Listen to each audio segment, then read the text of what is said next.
السلام علیکم ورحمۃ اللہ وبرکاتہ۔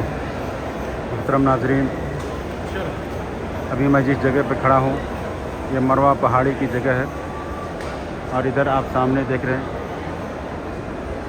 مروہ پہاڑی۔ جو لوگ بھی عمرہ کرنے کے لیے آتے ہیں وہ صفا مروہ کا چکر لگاتے ہیں، اور اس کی ابتدا صفا پہاڑی سے ہوتی ہے، اور صفا پہاڑی سے ابتدا کریں گے، شروع کریں گے، مروہ پہنچیں گے، ایک چکر ہوگا، پھر اس کے بعد صفا پہنچیں گے، پھر دوسرا چکر ہوگا۔ اس طرح سے آپ صحیح کی جو ابتدا کریں گے، صفا مروہ کے چکر لگانے کی جو ابتدا کریں گے وہ صفا پہاڑی سے، اور اس کے بعد جو اختتام ہوگا جہاں پہ آپ کا 7 چکر پورا ہوگا وہ مروہ پہاڑی پہ ہوگا۔ یہاں جا کر کے آپ کا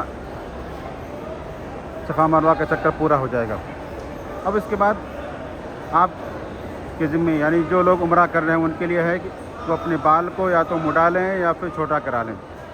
لیکن پریشانی کیا ہوتی ہے کہ جو لوگ عمرہ کرنے کے لیے آتے ہیں وہ یہاں پہ باہر نکلتے ہیں مروہ پہاڑی کی طرف سے، تو دیکھتے ہیں کچھ لوگ کینچی لیے ہوئے ہوتے ہیں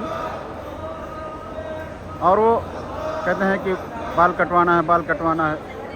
تو لوگ نہیں جانتے، ہمارے یہاں کے جو حاجی ہیں وہ نہیں جانتے ہیں، اور ان سے جا کر کہتے ہیں کہ ٹھیک ہمارے بال کاٹ دیں۔ وہ کیا کرتے ہیں، جس طرح سے جانور چرند پرند سے دانہ چنتے ہیں، ایسے ہی وہ ایک بال 2 بال آگے کا پکڑتے ہیں، ایک سائڈ کا پکڑتے ہیں، اور ایسے ہی بال کاٹتے ہیں، اس کے بعد پیسہ لے لیتے ہیں۔ ہمارے حاجی نہیں جانتے ہیں یہ چیز، اگر اس طرح سے آپ بال کٹوا رہے ہیں تو یہ آپ کا بال کٹوانا صحیح نہیں ہے، کیونکہ سنت ہے یا تو آپ عمرہ کرنے کے بعد اپنے بال مڈا لیں، یعنی بال چھلوا لیں، یا پھر اپنے سر کے مکمل بال کٹوائیں، یا نہیں کہ اپنے سر کے بال کے کچھ حصے کو آپ کٹوا لیں اور اس کے بعد سوچیں کہ ہم نے اپنا قصر کرا لیا، اپنے بال کٹوا لیے۔ یہ صحیح نہیں ہے، تو ہمیں اس طرح سے بچنا چاہیے، یا تو آپ مکمل بال کٹوائیں یا پھر آپ اپنے سر کو مڈا لیں، دونوں میں سے کوئی ایک کریں۔ جانوروں کی طرح جیسے پرندے ہوتے ہیں اپنے دانے کو چنتے ہیں، اس طرح سے بال چن کر کے نہ کٹوائیں، کیونکہ یہ صحیح نہیں ہے۔ اللہ تعالی ہمیں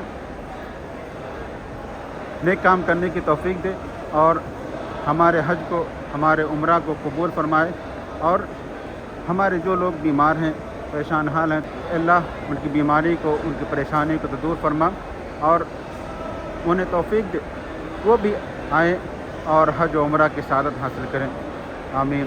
تو ناظرین، یہ تھا مختصر سا ویڈیو، امید کہ آپ کو ہمارا یہ ویڈیو پسند آئے گا۔ آپ ہمارے ویڈیو کو لائک کریں، سبسکرائب کریں، اور کمنٹ کر کے بتائیں کہ آپ کو ہمارا یہ ویڈیو کیسا لگا۔ السلام علیکم ورحمۃ اللہ وبرکاتہ۔